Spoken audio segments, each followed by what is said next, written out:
Assalamualaikum warahmatullahi wabarakatuh. Jumpa kembali di channel Ngulik Horor. Channel ini menceritakan tentang kisah-kisah misteri. Pada kesempatan kali ini, saya akan melanjutkan kisah misteri yang berjudul Dendam si Kembang Desa, bagian yang keempat. Seperti apa kelanjutan ceritanya? Tak perlu lama-lama, mari kita lanjutkan ceritanya. Sayup-sayup terdengar azan berkumandang. Sudah maghrib, ayo mandi dulu Khalid, ucap ibuku. Khalid turun dari tempat tidur, lalu berlari ke arah ibu. Sholatnya tayamum saja Dar, ucap ibu. Iya bu. Ibu dan Khalid berjalan keluar kamar. Sementara aku mulai mengambil posisi untuk tayamum. Semoga dengan sholat, energi di kamar ini menjadi lebih positif dan tidak ada gangguan. Bu, teriakku. Ada apa Dar? Sahutnya. Arah suaranya seperti dari ruang tengah. Tidak lama ibu muncul di pintu. Ada apa? Badan lengket bu, pengen mandi. Ya tinggal mandi saja, apa susahnya sih? Aku menunjukkan kakiku. Lupa Dar, mau mandi pakai air panas. Tanya ibuku. Melepuh bu, protesku. Air hangat maksudnya. Boleh bu, tunggu ibu panasin air dulu ya. Baik bu, jawabku. Oh iya, Khalid di mana bu? Itu ada di ruang tengah, lagi nonton TV. Sahutnya seraya berjalan ke kamar mandi. Oh, beberapa menit kemudian, ibu keluar sambil membawa ember kecil. Kemudian diletakkan di samping tempat tidur. Ibu pun mengambil handuk kecil, kemudian diserahkan kepadaku. Kirain mau dimandiin, ucapnya disertai senyuman. Sudah tua, mandi sendiri, balas ibu seraya berjalan keluar kamar dan menutup pintu. Setelah selesai ibu membawaku makan malam. Kali ini aku langsung menaruh nampan di atas tempat tidur. Tidak mau kejadian tadi terulang. Bu, malam ini aku boleh tidur di kamar Khalid tidak? Tanyaku saat ibu datang untuk mengambil nampan. Ngapain Dar? Enggak sih bu, atau Khalid tidur di sini saja. Kalau kamu takut mereka semakin suka ngisengin kamu, ucap ibu seraya keluar kamar. Malam ini terpaksa aku tidur dengan lampu menyala. Sulit memang, namun lambat laun, mata ini menutup dengan sendirinya. Haidar, Haidar, sayup-sayup terdengar suara wanita memanggilku. Saat membuka mata, aku sudah berbaring di tumpukan dedaunan kering. Kuambil posisi duduk, seraya mengedarkan pandangan. Tempat apa ini? Tanyaku dalam hati, saat melihat deretan pepohonan besar dengan daun berwarna merah. Aku di mana? Haidar, suara wanita itu kembali terdengar. Aku menoleh ke arah sumber suara itu. Sebuah jalan besar di antara pepohonan berwarna merah. Haidar, aku mencoba bangkit, tidak merasakan rasa sakit di lutut. Kemudian berjalan menyusuri jalan besar itu. Langkahku terhenti saat di hadapanku dengan sebuah gapura tidak bernama. Kayunya sudah usang, besi penyangganya pun berkarat. Haidar, suara wanita itu terdengar semakin dekat. Aku pun lanjut berjalan melewati gapura itu. Mulailah terlihat deretan rumah rusak, bahkan nyaris roboh, seperti ditinggalkan oleh penghuninya. Srek, kuntikan langkah saat mendengar ada bunyi gesekan di belakang. Perlahan aku menengok, tidak ada siapa-siapa. Kemudian lanjut berjalan. Sebuah pohon besar berdaun hitam berdiri kokoh di depan sebuah rumah. Saat langkahku mendekat, daun-daun itu berterbangan seraya menimbulkan suara bising. Aku baru sadar, ternyata itu bukan daun, melainkan kelelawar. Haidar, panggil suara itu yang terdengar sangat dekat. Aku menoleh ke arah teras rumah tempat pohon tadi. Terlihat seorang wanita sedang duduk di sana. Wajahnya cantik dengan rambut terurai. Sudah lama kamu tidak main ke sini, ucapnya seraya berdiri. Entah mengapa aku seperti tersihir melihat kecantikannya. Ia berjalan menghampiriku. Hanya dalam sekejap, kami sudah saling berhadapan. Ayo masuk. Ia menarik tanganku. Aku tidak sanggup melawan, terus mengikuti kemauannya. Kita ngobrol seperti dulu waktu kamu kecil. Ibunya terus menarik tanganku hingga mendekati teras. Kret! Pintu depan terbuka dengan sendirinya. Terlihat sebuah ruangan yang cukup gelap di baliknya. Ayo masuk, Dar. Ia kembali menarik tanganku. Namun, kali ini aku sanggup menolaknya. Ayo, Dar. Genggamnya semakin keras, tapi aku tetap bergeming. Ayo, cepat. Tidak, aku tidak mau. Aku berontak. Seketika itu ia menoleh padaku dengan tatapan yang berbeda. Kali ini lebih menakutkan. Wajahnya pucat dan matanya merah. Ku coba melepaskan genggamannya, tapi aku tidak bisa. Ikut denganku, Dar, atau anak itu sebagai gantinya, ancamnya. Kumpaskan tangannya sekuat tenaga, terlepas, kemudian berlari menjauh. Mau kemana kamu, Dar? Ia mengejarku. Aku berlari semakin cepat. Brak! Aku terjatuh tepat di depan gapura. Hahaha. Suara tawanya terdengar kencang. Kamu tidak bisa lari, Dar. Aku pun berusaha berdiri. Namun tiba-tiba sebuah dorongan keras terasa di punggung, hingga membuat tubuhku tersungkur. Aduh!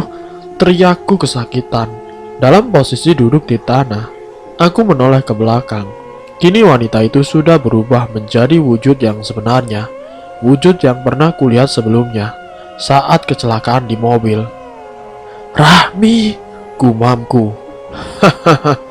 Ia tertawa sambil terbang di udara, kemudian melayang ke arahku dengan cepat. Brak! Rahmi menubruk tubuhku kencang sekali. Rasa sakitnya bahkan membuatku menjerit. Aduh! Teriakku seraya membuka mata. Astagfirullahaladzim, astagfirullah. Aku terus beristighfar. Ternyata itu hanya sebuah mimpi. Duh! Lampu di kamarku tiba-tiba meledak. Bu! Teriakku. Beberapa kali kupanggil ibu, tapi ia tidak juga datang. Kuulurkan tangan meraba nakas untuk mengambil ponsel. Nihil. Ponselku tidak ada di sana. Aku beranjak dari tempat tidur, duduk di pinggirnya. Bismillahirrahmanirrahim. Aku mencoba untuk berdiri, walaupun lutut ini masih terasa sakit. Kemudian berjalan perlahan ke arah pintu. Aduh! Teriakku saat merasakan sakit di telapak kakiku. Sepertinya aku menginjak pecahan lampu. Bu! Kupanggil ibu tapi masih tidak ada jawaban. Aku lanjut berjalan, tidak memperdulikan rasa perih di telapak kaki, serta lutut yang semakin terasa sakit. Tepat di depan pintu, kuulurkan tangan meraih gagang pintu. Krak! Pintu pun terbuka. Bu! Aku menggedor-gedor pintu, berharap ibu mendengarnya. Bu! Tiba-tiba tercium bau anyir bercampur busuk. Mau kemana, Haidar? Ucap suara lirih di belakangku. Seketika itu tubuh ini terasa kaku. Mulut pun tidak bisa dibuka. Diikuti rasa kebas di bagian leher dan wajah. Ikut, atau saya ambil anak itu, bisiknya. Kurapalkan doa dalam hati. Namun baru beberapa ayat, kurasakan cengkeraman yang kuat di leher, hingga membuatku kesulitan untuk bernafas. Kulanjutkan rapalkan doa. Walaupun nafas ini mulai sesak, tiba-tiba kaki ini seperti tidak menampakkan ke lantai, melayang. Hanya dalam hitungan detik, tubuhku sudah terhempas ke lantai. Brak! Aku bisa merasakan rasa sakit yang luar biasa di daerah punggung dan kepala. Tidak lama semuanya menjadi gelap. Aku terbangun di sebuah kamar dengan lantai kayu. Kondisinya begitu kotor, tidak terawat. Dinding yang sudah menghitam, ditambah beberapa perabot kayu yang sudah lapuk. Sarang laba-laba di langit-langit menambah suasana kamar menjadi menyeramkan. Kamar siapa ini? Kamar siapa ini? Aku bangkit dan berdiri, kemudian berjalan ke arah pintu. Kriat! Aku pun membuka pintu. Di depanku sudah ada Rahmi yang sedang duduk di kursi. Kamu sudah bangun? Tanyanya. Walau wajahnya sedang tidak terlihat menyeramkan, aku tetap menjaga jarak darinya. Aku ada di mana ini? Tanyaku. Kamu ada di rumah saya, di rumah Rami. Bagaimana mungkin? Terakhir kali aku ingat sedang tidur di kamar. Jangan-jangan aku sudah meninggal. Apa aku sudah meninggal? Tanyaku pada Rami yang sedari tadi duduk dengan santainya. Bisa dibilang begitu, ujar Rami. Apa kamu yang membunuhku? Bisa dibilang begitu. Seketika itu aku terduduk di lantai. Tangisku pecah, memikirkan Khalid dan ibu. Tidak perlu memikirkan anak itu, ucap Rami. Kutatap wajahnya dengan sorot mata merah. Kamu pasti akan mencelakai Khalid. Sudah tidak perlu, kamu sudah ada di sini sebagai penggantinya, ujar Rami. Kenapa kamu terus meneror keluargaku? Tanyaku. Seharusnya kamu sudah tahu itu, ujar Rami. Tapi kamu sudah mengambil nyawa ayah dan kakek, jawabku. Mereka mati bukan karena saya, jawab Rami. Lalu siapa lagi kalau bukan kamu? Tanyaku. Ayah kamu datang ke sini bersama teman-temannya. Mereka melakukan hal yang tidak baik di sini. Sampai sekarang saya masih ingat suara tawa mereka menertawai kutukan yang saya berikan. Sampai salah satu dari mereka mengencingi tempat tidur saya. Jadi sudah sepantasnya saya marah dan membalas dendam. Rami menjelaskan. Kenapa harus dengan merenggut nyawa mereka? Tanyaku. Siapapun yang masuk ke sini akan bernasib sama dengan saya, yaitu mati. Mereka tidak percaya dengan ancaman saya, maka sudah jadi kewajiban saya untuk membuat mereka percaya. Rami menjelaskan kembali. Jika memang begitu, kenapa kamu masih meneror kami? Bukannya ayah sudah membayar dengan nyawanya, kataku. Sudah saya bilang, dia mati bukan karena saya. Untung saja ada nyawa pengganti dari ustadz itu. Kalau tidak, saya akan membunuh ayahmu, kata Rami. Jika sudah ada nyawa pengganti, kenapa kamu masih meneror kami? Aku bertanya lagi. Saya rasa kamu tidak perlu tahu itu, jawab Rami. Aku bangkit lalu mendekatinya.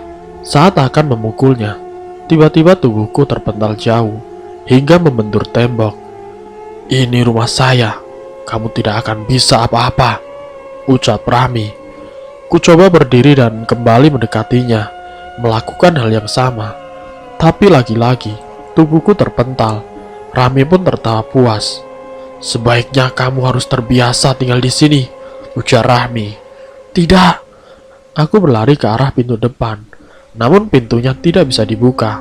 Kemudian berlari ke jendela, tapi jendelanya menghilang begitu saja. Lepaskan aku. Brak. Pintu tiba-tiba terbuka lebar. Hembusan angin kencang pun masuk ke dalam ruangan. Melihat hal itu, Rami berdiri dan menatap tajam. Hanya dalam kedipan mata, ia sudah berubah menjadi sosok menyeramkan. Mau apa kau kemari? Teriaknya. Tidak lama terlihat seorang kakek masuk ke dalam rumah. Ya, kakek yang sama dengan yang menolongku dulu. Lepaskan cucu saya, gertaknya. Dia sudah menjadi milikku. Sebaiknya kamu tidak perlu ikut campur, jawab Rami. Apa kamu masih belum lupa dengan ini? Tiba-tiba di tangan kakek itu sudah muncul cambuk bercahaya. Hal itu membuat Rami tampak ketakutan. Rami terbang ke arahku dengan cepat, hendak menarik tubuhku. Namun kakek itu berhasil mencegahnya dengan ayunan cambuk yang keras. Ah! Rami menjerit kesakitan. Kakek itu mengulurkan tangannya padaku. Aku diminta untuk berdiri di belakangnya. Sementara itu Rami terus menatap kami dengan mata yang merah menyala. Jika kamu membawanya pergi, maka saya tidak bisa menjamin keselamatan anak itu, ancamnya. Kalau sampai kamu sentuh anak itu, maka kamu harus berhadapan denganku, balas kakek sembari menarik tanganku keluar dari rumah Rami. Hanya dalam hitungan detik, aku sudah berpindah tempat di rumah sakit. Di hadapan sudah ada tubuhku yang terbaring di atas berangkar. Sebaiknya kamu pulang, mereka sudah rindu. Sebuah cahaya menyilaukan terlihat memenuhi ruangan. Tidak lama aku membuka mata dalam kondisi terbaring di atas brangkar. Kuedarkan pandangan. Ada ibu sedang duduk di sofa. "Bu," panggilku dengan pelan. "Haidar." Ia bangkit dari duduknya, kemudian berjalan mendekat. "Khalid di mana, Bu?" tanyaku. "Khalid ada di rumah," jawab ibuku. "Sendirian?" "Tidak, ada Mbak Tuti yang menemani." Aduh, aku mencoba bangkit, tapi kepala dan punggung ini terasa sakit sekali. "Kamu itu jangan bandel, Dar. Kalau dokter nyuruh istirahat total ya istirahat total. Jangan kebanyakan gerak. Hasilnya begini," ujar ibuku. "Bu, sekarang bukan waktunya membahas kenapa aku bisa begini. Tolong telepon Mbak Tuti sekarang," pintaku. "Ada apa sih, Dar?" "Pokoknya tolong telepon sekarang, Bu." Ibu mengambil ponsel di dalam tas, kemudian menelpon Mbak Tuti yang ada di rumah. "Tidak diangkat, Dar," ucapnya. Dek, aku khawatir terjadi sesuatu dengan Khalid. "Coba telepon lagi, Bu." Iya. Ibu kembali menelpon Mbak Tuti. Diangkat. "Halo, Mbak. Apa Khalid ada di dekat Mbak?" "Loudspeaker, Bu," pintaku. "Tidak ada, Bu," balas Mbak Tuti dari balik telepon. "Kemana ya, Mbak?" "Khalid lagi tidur di kamarnya. Soalnya saya lagi beres-beres ruang tengah," jawab Mbak Tuti. "Oh, ya sudah. Lanjutkan saja, Mbak, beres-beresnya." Ibu menutup telepon. "Tuh kan, Khalid ada di rumah, Dar. Kamu baru bangun dari koma. Kenapa langsung nanyakan Khalid sih?" "Saya koma, Bu." "Iya, sudah hampir seminggu kamu koma. Perasaan aku baru tidur sebentar saja. Apa kejadian di rumah Rami itu hanya sebelum mimpi? Namun kenapa begitu nyata?" Entah kenapa kini perasaanku tidak tenang setelah mendengar ucapan terakhirnya. Dokter pun masuk ke dalam kamar. Ketemu lagi. Sekarang gantian, Mas yang berbaring di brangkar," ucap dokter yang dulu menangani Khalid. Aku berusaha tersenyum mendengar candaannya. "Dok, apa saya boleh pulang?" tanyaku. "Pulang bagaimana? Mas saja baru sadar setelah seminggu koma." "Maaf, Dok, anak saya memang begitu. Sepertinya efek kepalanya kebentur," ledek ibuku. "Lagian ngapain buru-buru pulang? Aku cuma pengen ketemu Khalid, Bu. Nanti ibu minta Mbak Tuti bawa Khalid ke sini. Pokoknya kamu harus sehat dulu, baru boleh pulang." Dokter pun memeriksa tubuhku, mengecek apakah semuanya baik-baik saja. "Mas beruntung sekali. Kalau tidak cepat-cepat dibawa ke rumah sakit, mungkin bisa fatal akibatnya," ucap dokter itu. "Iya, untung ibu bangun tengah malam, terus melihat kamu sudah tergeletak di lantai kamar dan kamu mengeluarkan banyak darah," sahut ibuku. "Bagaimana ceritanya lampu kamar kamu bisa pecah begitu?" tanya ibuku. "Aku tidak tahu, Bu.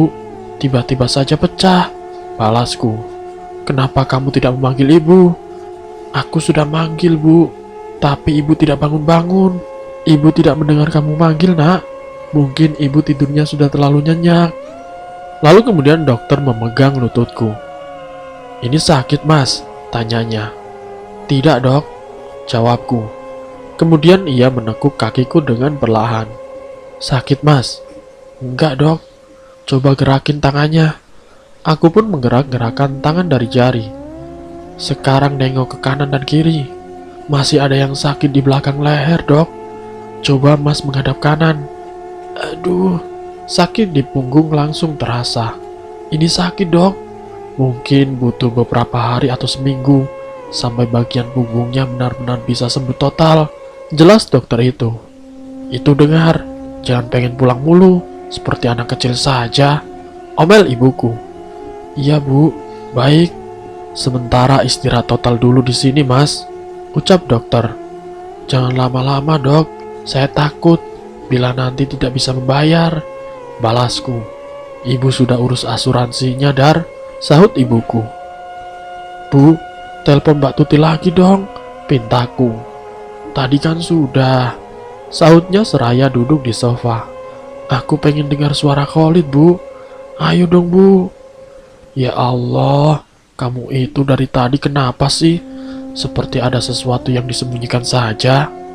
Lalu kemudian aku pun menceritakan semuanya, mulai dari mimpi tentang pohon berdaun merah hingga kejadian di rumah Rahmi. Jadi dia datang ke rumah. Ibu tampak terkejut mendengar ceritaku. Iya bu, bahaya kalau begitu. Dengan gegas ibu menelpon Mbak Tuti, kemudian memintanya untuk membawa Khalid ke sini. Kini rumah sudah bukan tempat yang aman lagi. Kering, kering. Telepon ibu berbunyi. Mbak Tuti, ucap ibu seraya mengangkat teleponnya. Kenapa mbak? Tanyanya. Apa? Khalid kekunci di kamar? Ucap ibu dengan suara tinggi. Khalid kenapa bu? Tanyaku mulai panik, takut terjadi sesuatu dengannya. Katanya Khalid kekunci di kamar, tidak bisa keluar. Padahal Mbak Tuti tidak kunci kamar. Bilang ke Mbak Tuti bu, kunci cadangannya ada di laci ruang tengah. Dalam sekejap suasana menjadi menegangkan. Aku khawatir ancaman Rahmi benar-benar terjadi. Kering, ponsel ibu kembali berbunyi. Ada apa mbak? Tanyanya saat mengangkat telepon. Cukup lama aku perhatikan ibu berdiri dengan wajah tegang. Entah apa yang ia dengar dari balik telepon. Khalid gimana bu? Tanyaku. Ibu harus pulang dulu Dar. Ibu belum menjawab. Khalid bagaimana? Kini aku bertanya dengan suara meninggi. Khalid masih terkunci di dalam kamar Dar. Balasnya seraya berjalan keluar kamar. Ibu pulang dulu, nanti balik lagi. Ingin rasanya aku bangkit, namun tidak bisa. Sekarang hanya bisa pasrah, sambil berharap Khalid baik-baik saja. Lama sekali aku tersiksa dengan perasaan tidak menentu ini. Ibu dari tadi belum datang juga, membuat kekhawatiranku semakin bertambah. Apa yang terjadi di rumah? Kriet! Pintu kamar terbuka. Ada harapan itu adalah ibu dan Khalid. Namun harapan pupus saat melihat seorang wanita berseragam serba putih masuk ke dalam. Ternyata itu adalah perawat yang membawa makanan. Entah apa yang diberikan perawat itu, hingga membuat mataku terasa begitu berat. Aku berusaha bertahan tetap sadar, tapi semakin lama, rasa kantuk semakin menjadi-jadi. Hingga tidak terasa, aku pun tertidur lelap. Abah, Abah, terdengar suara Khalid memanggilku. Aku pun membuka mata. Kamar sudah penuh dengan asap putih. Terlihat ada seberkas cahaya dari arah pintu. Abah, ia kembali memanggilku. Khalid, aku mencoba beranjak dari berangkar, tapi tidak bisa. Tubuh ini terikat. Sejak kapan mereka mengikat kaki dan tanganku? Suster, dokter. Abah, suara Khalid kembali terdengar. Abah. Semakin lama semakin menjauh. Khalid, aku berteriak kencang. Terdengar suara pintu dibanting keras. Sontak membuatku terbangun dari tidur dengan jantung berdegup kencang. Dar, ucap ibu yang sudah ada di hadapan. Kamu tidak apa-apa kan? Kamu tadi tidur sambil berteriak-teriak. Kuedarkan pandangan, mengamati ruangan. Khalid mana bu? Tanyaku. Khalid ada di rumah sama Mbak Tuti, Dar. Aku mau video call sama dia, Bu. Pintaku. Sekarang sudah jam 9 malam, Dar. Khalid sudah tidur. Pokoknya sekarang, Bu. Ibu mengambil ponsel, kemudian menelpon. Loudspeaker, Bu. Telepon pun tersambung. Assalamualaikum, Mbak. Sapa ibuku. Mbak Tuti pun membalas sapanya. Khalid sudah tidur, Mbak. Tanya ibuku. Sudah, Bu. Aku meminta ibu mendekat, karena ingin berbicara langsung dengan Mbak Tuti. Sudah tidur, Dar, ucap ibu seraya mendekatkan ponsel kepadaku. Mbak, bisa video call sekarang? Saya mau lihat Khalid, pintaku. Anu Den, handphonenya tidak bisa buat video call, balas Mbak Tuti.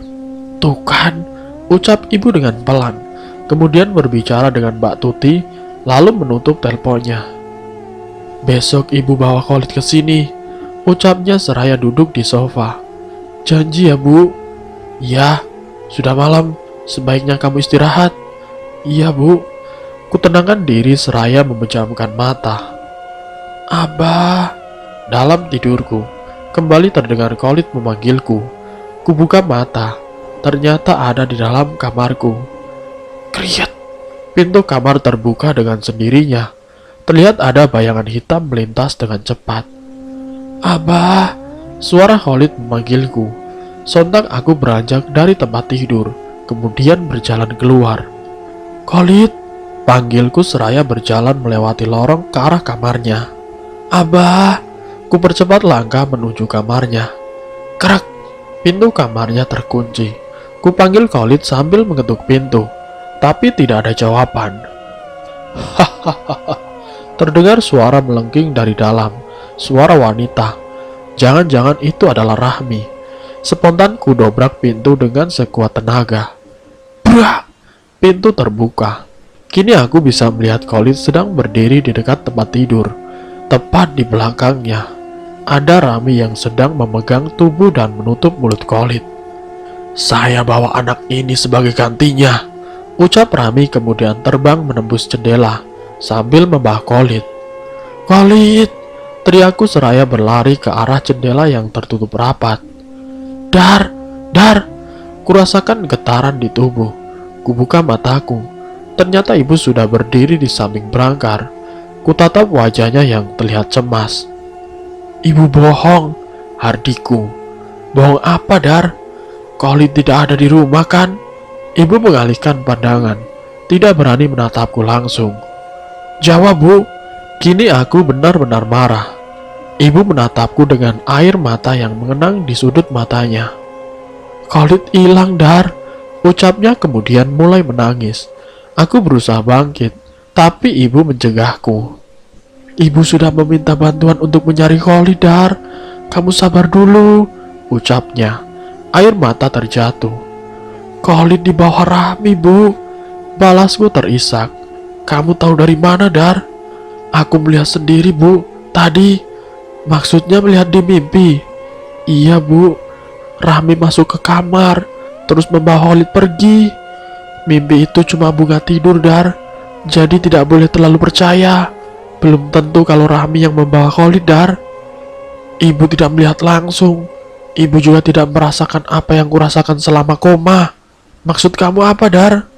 Aku dibawa ke rumah Rahmi. Lebih tepatnya disekap di sana, Bu. Rahmi juga bilang, kenapa dia sampai membunuh teman-teman ayah? Kenapa, Dar? Dia bilang, karena teman ayah sudah kurang ajar di rumahnya dan mengencingin tempat tidurnya. Ayah kamu kan sudah meninggal. Kenapa sekarang dia tetap mengejar kamu dan Khalid? Dia tidak mau bilang alasannya, Bu. Terus bagaimana caranya kamu keluar dari rumahnya, Dar? Ada kakek yang pernah aku ceritakan itu. Dia datang terus bawa aku pergi. Sayangnya sekarang tidak ada yang bisa komunikasi dengan dia. Pasti dia tahu kemana Rahmi bawa pergi Khalid. Apa mungkin Khalid dibawa ke rumahnya, Bu? Tidak mungkin, Dar. Desa ayah kamu dulu itu jauh dari sini. Lagian sekarang desanya sudah tidak berpenghuni. Menurut ibu Khalid dibawa kemana, Bu? Apa ibu sudah cari di sekitar rumah? Sudah. Ibu sampai meminta bantuan kepada Ustadz untuk mencarinya, tapi Khalid tidak ketemu. Firasat Haidar masih sama, Bu. Rahmi pasti bawa Khalid ke rumahnya. Apa kamu yakin?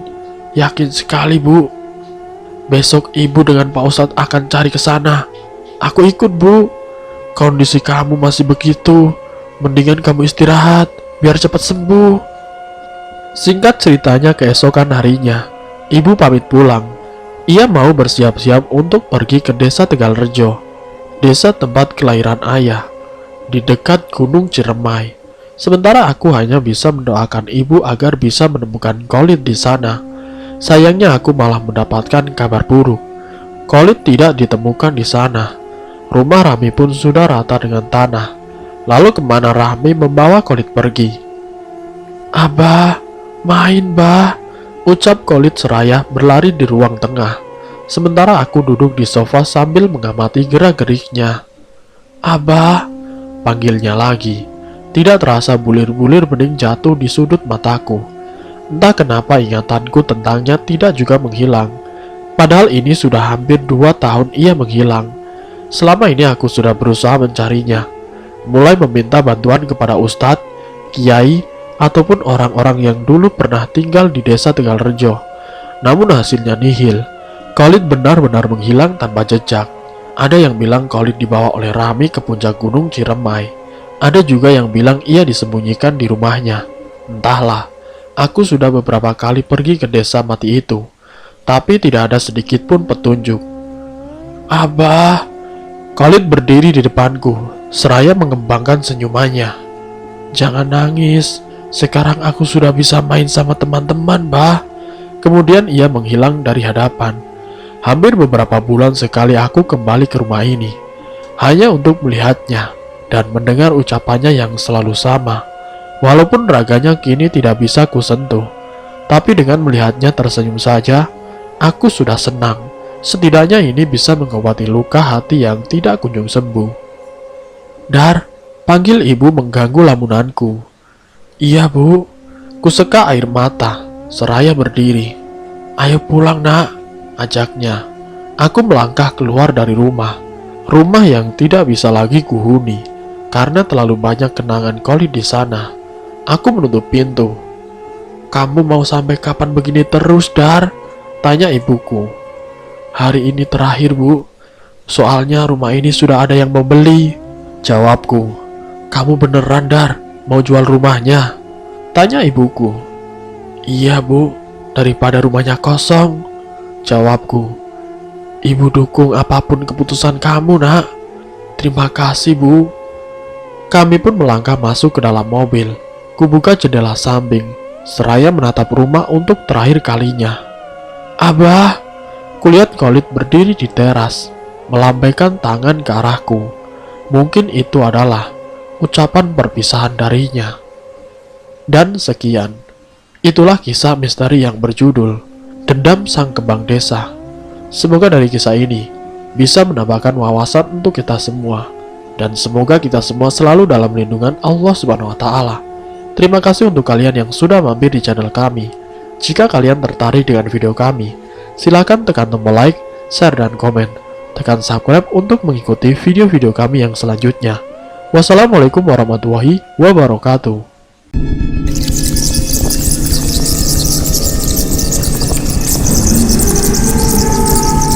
Selamat datang di channel Ngulik Horor.